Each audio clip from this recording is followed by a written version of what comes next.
Então, hoje nós vamos estudar sobre esse assunto que está aí situado em Apocalipse 7, que é o capítulo inteiro dedicado a isso, que são os 144 mil, certo? Então, vamos lá. Só,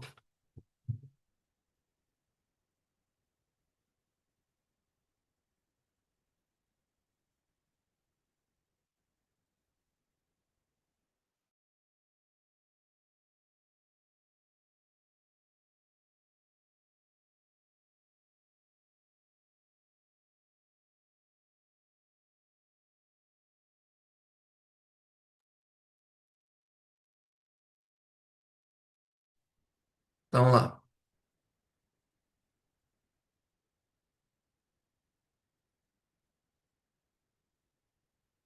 144 mil selados.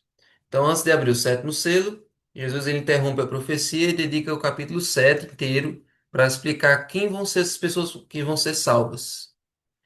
Então, a pergunta do capítulo 6, verso 17, é assim.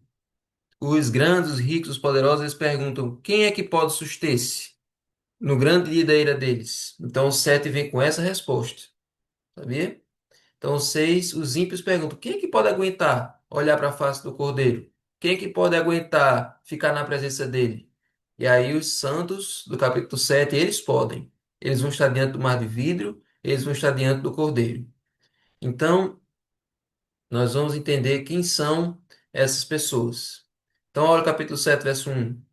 Depois disto, vi quatro anjos em pé nos quatro cantos da terra, conservando seguros os quatro ventos da terra, para que nenhum vento soprasse sobre a terra, nem sobre o mar, nem sobre árvore alguma.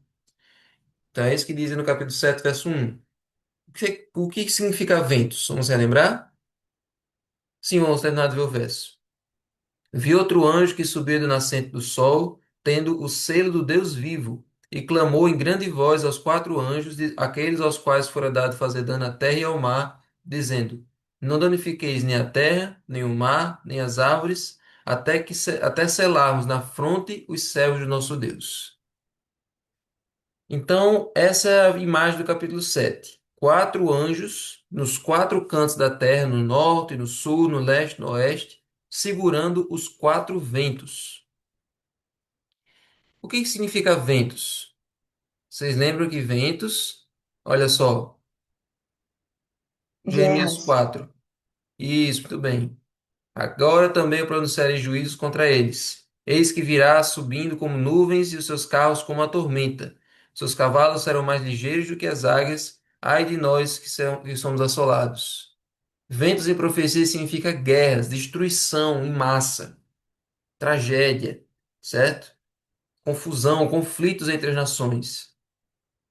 Então, gente, esses anjos, eles foram comissionados a ficar nesses quatro cantos da terra, ou seja, em todo o mundo, segurando o mundo de entrar num conflito ainda maior, uma guerra ainda maior do que as que já tiveram.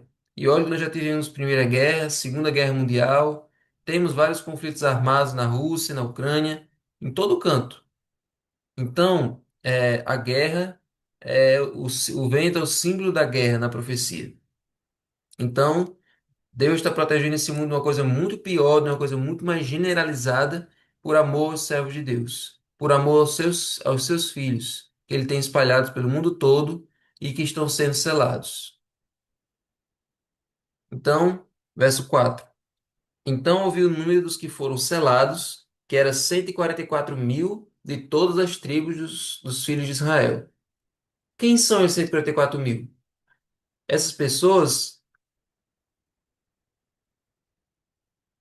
esse número, tem muitas teorias sobre o que são esses números. Tem uma teoria que diz que eles se referem aos judeus da Palestina, que eles vão aceitar Jesus como Messias, vão pregar o evangelho e vão converter o mundo inteiro através dos próprios judeus. Será que isso é verdade? Claro que não. E por que claro que não? Porque os judeus, eles foram rejeitados como povo. Eu já adverti vocês, quando estava estudando Daniel, a vocês nunca fazerem propaganda nem campanha por Israel, ficar botando bandeira de Israel, símbolo de leão no carro, como se estivesse apoiando o país de Israel, como se fosse o país, o povo de Deus, Porque aquele povo, aquele país de Israel lá não tem nada a ver com o povo de Israel da Bíblia. Sabia disso? Aquela nação de Israel ali são descendentes muito por trás das moitas daquele povo de Israel, do que era o povo escolhido de Deus. Depois que eles mataram Jesus, e principalmente depois que eles mataram Estevão, acabou o período de graça, não tem mais nada de bom que venha daquele país, certo? Então eles não são mais o povo de Deus, não faça campanha por eles. Então, gente, essas são algumas teorias. Agora, vamos para as características reais. Primeira coisa, os 144.000, eles são selados com o selo de Deus. Vamos ver algumas vezes em que o povo de Deus foi selado com um selo, com uma marca distintiva. Um exemplo lá em Êxodo 12, certo? Em Êxodo 12 nós temos ali a praga dos primogênitos, e só quem se salvou foi quem colocou o sangue na porta. Ali foi uma marca de identificação, ali foi um sinal de que quem tivesse o sangue na porta, o anjo da morte passaria direto e não mataria ali o primogênito. Então ali foi uma forma de identificação. Então, selado com sangue significava proteção.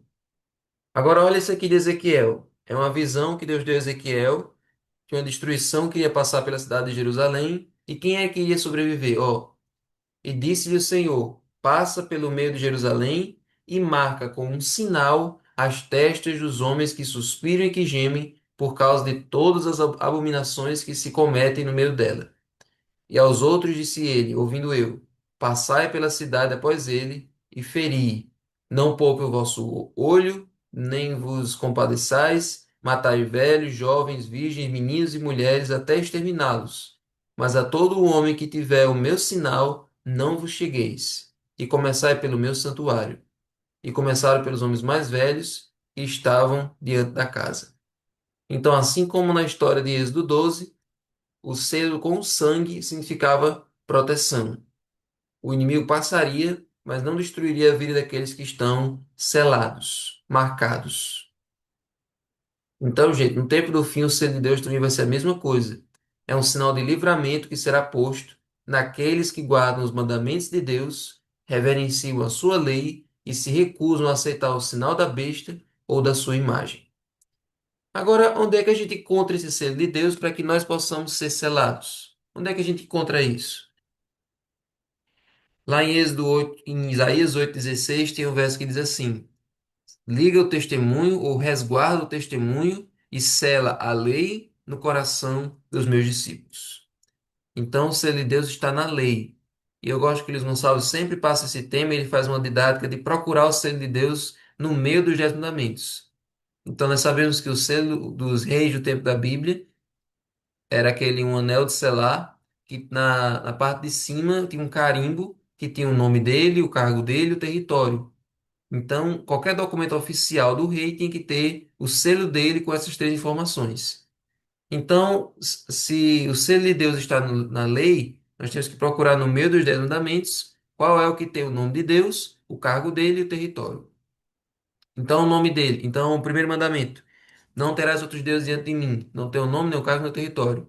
Segundo mandamento: não farás para ti imagem de escultura, nem semelhança alguma do que é em cima no céu, nem embaixo na terra, nem nas águas debaixo da terra. Não os adorarás, nem lhes darás culto, porque eu sou o Senhor teu Deus. Ó, tem um nome: Deus zeloso, que visita a iniquidade dos pais nos filhos, até a terceira e quarta geração daqueles que me aborrecem, e faz misericórdia até 1000 gerações daqueles que me amam e guardam meus mandamentos. Então, esse segundo mandamento só tem um nome, mas não tem nem o cargo e nem o território. Terceiro, não tomarás para ti imagem de escultura, porque o Senhor não terá por inocente o que tomar o seu nome. Oh, confundi. Não tomarás o nome do Senhor teu Deus em vão, porque o Senhor não terá por inocente o que tomar o seu nome em vão. Tem um nome, mas não tem o cargo e nem o território. Vamos pular para o quinto. Honra teu pai e tua mãe, para que se prolongue os teus dias na terra que o Senhor teu Deus te dá. Não tem o nome, nem o cargo, nem o território. O sexto, não matarás. Também não. Sétimo, não adulterarás. Também não. Oitavo, não furtarás. Também não. Nono, não dirás falso testemunho contra teu próximo. É, não dirás falso testemunho contra teu próximo. Também não. E o décimo, não cobiçarás a mulher do teu próximo. Não cobiçarás nada que pertence ao teu próximo. Também ali não tem nem o nome, nem o cargo, nem o território.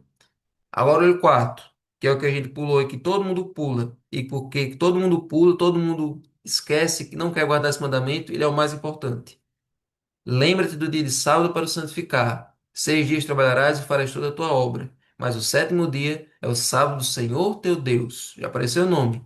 Nele não farás nenhum trabalho, nem tu, nem teu filho, nem tua filha, nem teu servo, nem tua serva, nem o teu animal, nem o forasteiro dos teus portos para dentro.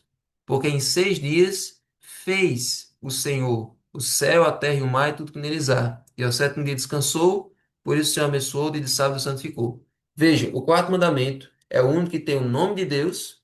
Por que que Senhor teu Deus é o nome de Deus? Porque lá no original, o nome que aparece ou é Adonai, ou é Yahvé, é o Elohim, é algum desses nomes em hebraico. Então, o que para nós é Senhor teu Deus, lá para eles é o nome verdadeiro de Deus. E diz assim, o Senhor Deus fez. Então, ele é o criador. De quê? Do céu, da terra e do mar e tudo que neles há. Então, o selo de Deus é o quarto mandamento. Então, todas as pessoas que observam esse mandamento estão marcadas por Deus. Então, o selo de Deus está lá em Ezequiel 20:20, santificados meus salvos, porque serviram de sinal entre mim e vós. Então, se o selo de Deus é o sábado, a marca da besta é o oposto do sábado, que é a observância do domingo. Só que vale ressaltar o seguinte: a marca da besta ainda não existe hoje. Ainda não é um selo que é marcado, que as pessoas são marcadas hoje, certo? A marca da besta, o selo da besta vai ser usado lá na frente, quando isso for um decreto oficial, é que todo mundo tem que parar no domingo, certo? Porque hoje ninguém guarda o domingo, ninguém guarda dia nenhum, na verdade. É os Lá se diz que o dia santo é o domingo, mas considera o domingo um dia santo. Ninguém tem nem para no domingo como a gente para no sábado, entendeu? Então hoje o sábado é o selo de Deus, mas o domingo ainda não é a marca da besta. Ele só vai se tornar quando for um decreto mandando todo mundo fazer isso. Mas desde hoje o selo de Deus já está sendo colocado nos 144 mil, certo? Então aqui tem algumas declarações, olha só, algumas declarações, por exemplo, de João Paulo II, nessa carta apostólica que ele fez, dizendo que seria muito bom se nós parássemos no domingo, considerássemos ele um dia sagrado, aqui é naquela encíclica Dies Domini, certo? Então, gente, o selo de Deus está na lei. Aí a segunda característica dos 144 mil é que eles vão passar por uma grande tribulação, certo? Ó, o verso 13 e 14 do capítulo 7 de Apocalipse. Um dos anciãos me falou dizendo: Estes que estão vestidos de vestes brancas, quem são e de onde vieram? Eu disse-lhe: Senhor, tu sabes. Deus faz umas perguntas retóricas para João, como se João soubesse alguma coisa. Ele disse-me: Estes são os que vieram da grande tribulação e lavaram as suas vestes e as embranqueceram ou as branquearam no sangue do Cordeiro. Certo? Então, olha Daniel 12:1.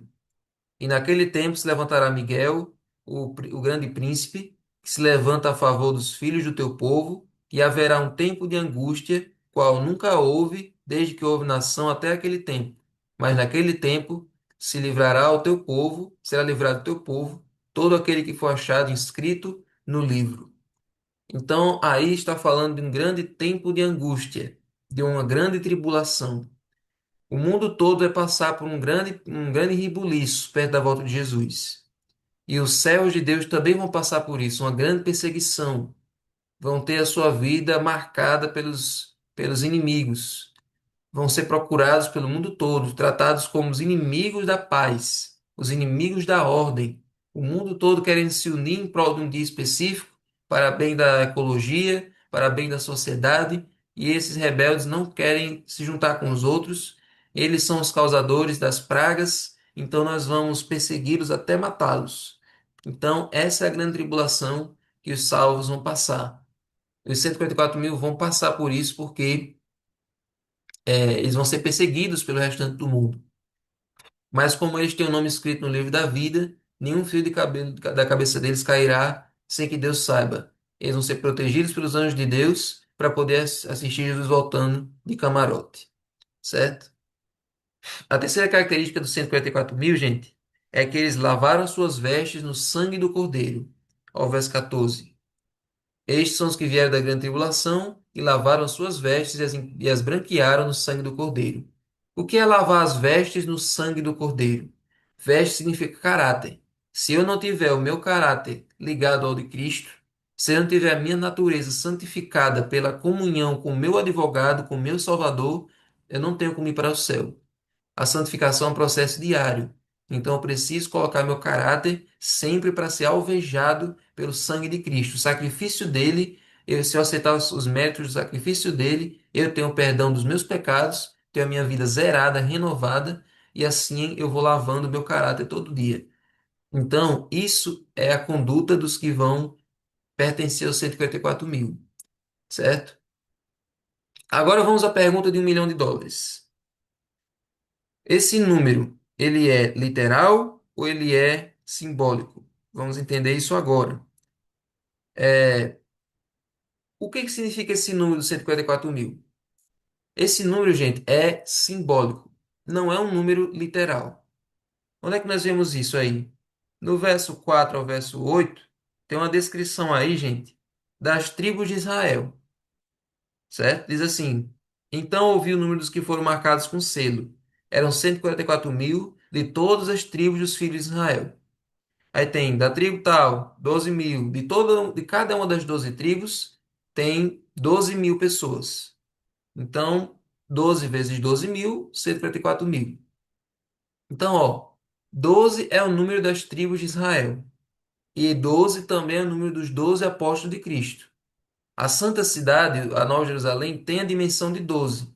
Tem 12.000 estados de largura, tem 144 côvados de altura, os muros têm 12 portas e a cidade em si tem 12 fundamentos. Então, 12 é um número que também quer dizer totalidade, certo? Então, olha só, nos versos 4 a 8, que nós vimos agora, João ouviu. Provavelmente, possivelmente, ele não entendeu o que ele ouviu. Então, a partir do verso 9 ele viu e passou a entender que aquele número que ele tinha visto, 144.000, representava uma grande multidão que ninguém poderia enumerar e que são os salvos da última geração de crentes. Então, gente, por que que usou esse termo? Por que que usou esse número? Esse número, gente, 144.000, é um superlativo. O que é isso? É uma forma aumentada, é uma forma exagerada de se referir a todos os salvos de todas as épocas que vão para o céu e que principalmente os que vão participar da grande tribulação, ou seja, esses que vão passar por esses últimos dias e que vão ver Jesus vivos. Então, é uma representação de todos os salvos, mas especialmente, principalmente, daqueles que vão estar vivos no momento da volta de Jesus, certo? Então, esse é o significado dos 144.000. Agora, vou contar para vocês um outro exemplo na Bíblia onde aparece essa questão de superlativo numérico. Vocês lembram quando Pedro perguntou a Jesus, Senhor, quantas vezes nós devemos perdoar nosso irmão? Aí Jesus disse, aí Pedro perguntou, até 7 vezes? Aí Jesus disse, eu não diga até 7 vezes, e sim 70 vezes 7. Ou seja, é 70 vezes 7. Quer dizer que Jesus está querendo dizer que a gente só pode perdoar uma pessoa 490 vezes? Não. É querendo dizer quantas vezes forem necessários. Então, se o povo de Israel eram 12 tribos, então Deus está querendo dizer o seguinte, ó, é 12 vezes 12 vezes 1.000, é 144.000. Tá entendendo o que eu quis dizer? Então, é um número assim, fictício, querendo dizer que é muita gente. Querendo dizer que esse é um número simbólico, querendo representar todos os salvos, principalmente esses da última geração que vão ver Jesus voltando, certo? Então, essa é a informação que todos nós devemos entender, ok? Então, lá aqui em outra passagem, ainda nesse capítulo, fala, aí no verso 9, ó, depois dessas coisas vi, e eis grande multidão que ninguém podia contar, de todas as nações, tribos, povos e línguas, em pé diante do trono, diante do Cordeiro, vestidos de vestes brancas, com ramos de palmeira nas mãos. Então aí tá todos os salvos vão estar ali. Então, só deixando claro para vocês, vai ter todos os salvos de todas as épocas. Agora, os 144.000 representa esse grupo, um grupo que não é exatamente 144.000, é um número maior de pessoas que vão passar pela tribulação e vão permanecer vivos, para ver Jesus voltando. Entenderam? Então, amanhã eu vou repetir essa explicação novamente, mas acho que hoje já deu para entender. Então, gente, esse grupo representa aqueles que vão ser salvos para a eternidade. Intro, mas